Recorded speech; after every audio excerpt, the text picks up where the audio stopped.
Hello everyone, welcome back to Mann Ki बात। हम हाजिर एक और वीडियो में। अब अभी भी मूवी देख के आ रहे हैं मणि रत्नम साहब की the magnum opus Ponniyin Selvan part 1 के बारे में। अब इससे पहले इसका इंटरवल तक का रिव्यू ऑलरेडी आउट है मेरे चैनल पे, तो आप जाके जरूर चेकआउट कर लेना। अब इस वीडियो में हम लोग पूरी मूवी के बारे में बात करने वाले हैं, क्या हमको अच्छा लगा, क्या बुरा लगा और मेरा क्या रिकमेंडेशन रहेगा आपको इस फिल्म के लिए। तो चलिए आज का वीडियो शुरू करते हैं। अब देखो, it is a magnum opus in every sense. इसका बजट ले लो, इसके कास्टिंग ले लो, इसके कॉस्ट्यूम्स वगैरह सब कुछ ले लो, और उससे भी important, it is a dream project. It has been a dream project for the Tamil cinema for the last don't know how many years, क्योंकि बरसों का सपना रहा है तमिल सिनेमा का इस फिल्म को बनाने का, और फाइनली मणि रत्नम साहब ने इस फिल्म को बनाया है। अब ये 2 पार्ट में आने वाली है, तो ये कंटिन्यूएशन रहने वाला है। दिस इज़ पार्ट 1 और पार्ट 2 2023 में आएगा।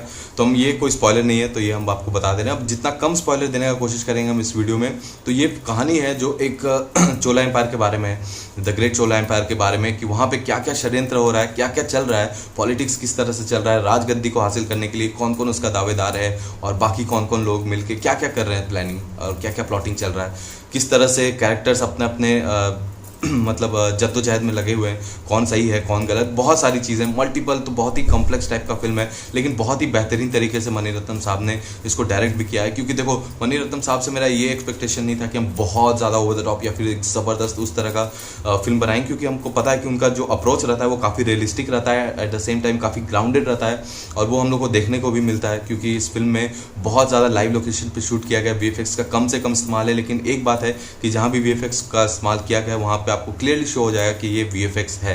तो इतनी बड़ी बजट की फिल्म के लिए वो थोड़ा सा ड्रॉबैक है मेरे हिसाब से। लेकिन जिस तरह से कैरेक्टर्स डेवलप होते हैं, अब एक तो हम आपको बताएं कि पहला इंटरवल रिव्यू में आपको बताया था कि it has been a Karthi show, क्योंकि उनका स्क्रीन टाइम बहुत ज़्यादा है, पूरे फिल्म में भी बहुत ज़्यादा है, लेकिन इंटरवल तक तो ही डोमिनेट्स, मतलब उनके ही बारे में चलते रहता है। बारे में एक्चुअली चोला एम्पायर का ही चल रहा है, लेकिन उनका जो डोमिनेशन है स्क्रीन टाइम में वो बहुत ज़्यादा है। उनको एक सीक्रेट मिशन पे भेजते हैं चिया विक्रम, और मतलब टू माई शॉक कह लो, सरप्राइज कह लो, चिया विक्रम का रोल बहुत कम है, मतलब एक कैमियो टाइप का या फिर एक गेस्ट अपीयरेंस टाइप का, उतना ही उनको स्क्रीन टाइम मिला है। लेकिन it is a second part, तो सेकंड पार्ट उनके बारे में ही होने वाला है।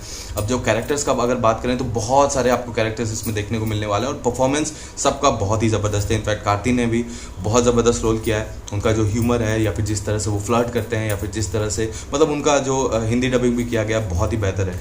हिंदी डबिंग में कहीं कोई प्रॉब्लम नहीं है। लेकिन चिया विक्रम का जो बहुत ही कम स्क्रीन टाइम था, उसको लेके थोड़ा सा हमको डिसअपॉइंटमेंट हुआ, क्योंकि हम और ज़्यादा देखना चाह रहे थे। तो कोई major as a film disappointment नहीं है, क्योंकि ये स्टोरी आगे जाके डेवलप उन्हीं के बारे में ही होगी। लेकिन अगर हम बात करें जयराम रवि का, तो उनका इंटरवल के बाद ही एंट्री होता है, लेकिन ही इम्प्रेसेस मी अ लॉट। लेकिन 2 ऐसे एक्टर जिनका कि सबसे ज़्यादा हम मतलब इम्प्रेस हुए फिर से एक बार, क्योंकि ये लोग पहले भी हमको बहुत ज़्यादा इंप्रेस कर चुके हैं, ऐश्वर्या राय बच्चन एंड त्रिशा। ऐश्वर्या राय बच्चन का जिस तरह से एंट्री दिखाया जाता है, जिस तरह से, मतलब हम आपको उसमें भी बताएं, एक तो both are looking stunning, absolutely stunning, मतलब उस तरह के कॉस्ट्यूम्स में ज्वेलरी के साथ, मतलब अलग ही लग रही है, मतलब इस गोला की नहीं लग रही है, किसी और ही गोले की लग रही हैं दोनों की दोनों। और ऐश्वर्या राय का जिस तरह से कमांड है, जिस तरह का उनका स्क्रीन प्रेजेंस, जिस तरह का ऑरा, और जिस तरह से उन्होंने नंदिनी के कैरेक्टर को निभाया है, बहुत ज़बरदस्त है, बहुत ही ज़बरदस्त। इनफैक्ट उनसे रिलेटेड एक ट्विस्ट भी आता है क्लाइमैक्स में, जो कि हम प्रेडिक्ट कर लिए थे, अब तुक्का कहो या जो भी, लेकिन प्रेडिक्ट हो गया था हमसे। हम बहुत पहले ही सोचे थे कि कुछ ऐसा होने वाला है। अब ज़्यादा बताएंगे तो स्पॉइलर हो जाएगा, लेकिन त्रिशा भी जहाँ जहाँ आती हैं, इनफैक्ट जब उनका फेस ऑफ भी होता है ऐश्वर्या राय से, बहुत ही ज़बरदस्त उनका स्क्रीन प्रेजेंस लगा है। और बाकी जितने भी सपोर्टिंग कैरेक्टर्स हैं, चाहे प्रकाश राज साहब हों, चाहे जयराम साहब, जितने भी लोग हैं, बहुत ही बेहतरीन तरीके से निभाया गया है। और जो कहानी है, हमको लगता है कि वहाँ पे थोड़ा सा और ड्रामेटिक पोर्शंस होने चाहिए थे, थोड़ा सा और मतलब इंगेजिंग वे में उसको टेल करना चाहिए था। हमको लगता है स्टोरी, और स्पेशली जो वॉर सीक्वेंसेस भी हैं उनको भी और थोड़ा, क्योंकि कैमरा एंगल हमको बहुत जगह पे बहुत ज़्यादा शेडी टाइप का लगा, कि बहुत ज़्यादा हिल रहा है वो कैमरा, तो बहुत ज़्यादा अच्छे से कैप्चर नहीं हो रहा था, जैसे वॉर सीक्वेंसेस वगैरह हैं, तो वो बहुत ज़्यादा नहीं हो रहा था। लेकिन क्लाइमेक्स इसका अच्छा है, लेकिन वहीं VFX लेवल पे कहीं ना कहीं मार खा जाता है। तो काफ़ी सारे प्लस पॉइंट्स भी हैं पोनियन सेल्वन में, काफ़ी ज़्यादा नेगेटिव पॉइंट्स भी हैं, लेकिन ओवरऑल जो कहानी है, जिस तरह से इतने लिमिटेशंस होने के बावजूद जितने अच्छी तरीके से कहानी किया है, क्योंकि इंगेजिंग तो है स्टोरी, जिस तरह से उन्होंने बताई है, कहीं कहीं डल मोमेंट्स आते हैं, कहीं कहीं स्लो मोमेंट्स आते हैं, गाने उस तरह के नहीं निकल के आए हैं और गाने हैं भी अच्छे खासे, इनफैक्ट फर्स्ट हाफ में ही अच्छे खासे गाने हैं, तो वो थोड़ा सा स्लो डाउन करते हैं मूवी को, लेंथ क्योंकि लंबा है मूवी का, तो वहाँ पे थोड़ा सा ट्रिम किया जा सकता था, तो लेंथ है थोड़ा सा, तो वहाँ पे स्लो डाउन होता है, थोड़ा सा ड्रैगिंग लगता है, लेकिन उसके बावजूद भी जिस तरह से मूवी अपना पेस पकड़ के रखती है, जिस तरह से इंगेज आपको करके रखती है, वो काबिल तारीफ है। लेकिन हाँ, फिर भी हम ये कहना चाहेंगे कि इसमें वाव फैक्टर जो हम इंटरवल में भी बता रहे थे, उस तरह का वो चीज़ मिसिंग है डेफिनेटली। इतना बड़ा फिल्म के लिए, इतना बड़ा पीरियड एक्शन ड्रामा के लिए ये मिसिंग है, but at the same time हम लोग को ये ध्यान में रखना होगा कि it is a realistic story, ये कोई फिक्शनल स्टोरी नहीं है, ये रियल कहानी पे है, तो उसमें लिमिटेशंस एक हो जाते हैं, लेकिन फिर भी थोड़ा सा सिनेमैटिक लिबर्टी लेके अगर इसको और इन्हेंस किया जाता तो वो और ज़्यादा निकल के आता और ऑडियंस को और ज़्यादा अट्रैक्ट करता, क्योंकि बहुत ज़्यादा ऑडियंस रिलेट नहीं कर पाएगी इस मूवी से।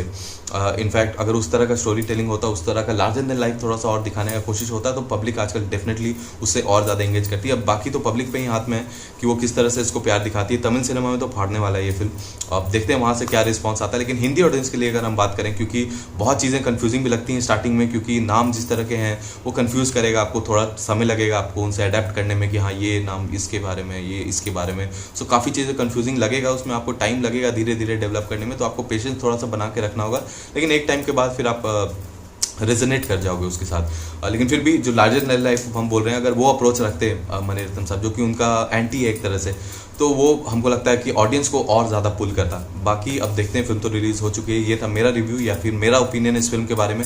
अगर आपने देख लिया पोनियन सेल्वन पार्ट 1 तो आपको कैसा लगा कमेंट में बताना, और अगर वीडियो पसंद आए तो लाइक शेयर एंड सब्सक्राइब कर देना, बेल आइकन दबा देना, ताकि कोई भी वीडियो, कोई भी अपडेट आए आपसे मिस नहीं हो। कुछ और बात करनी, इंस्टाग्राम का लिंक है डिस्क्रिप्शन में, वहाँ भी मैसेज कर सकते हो।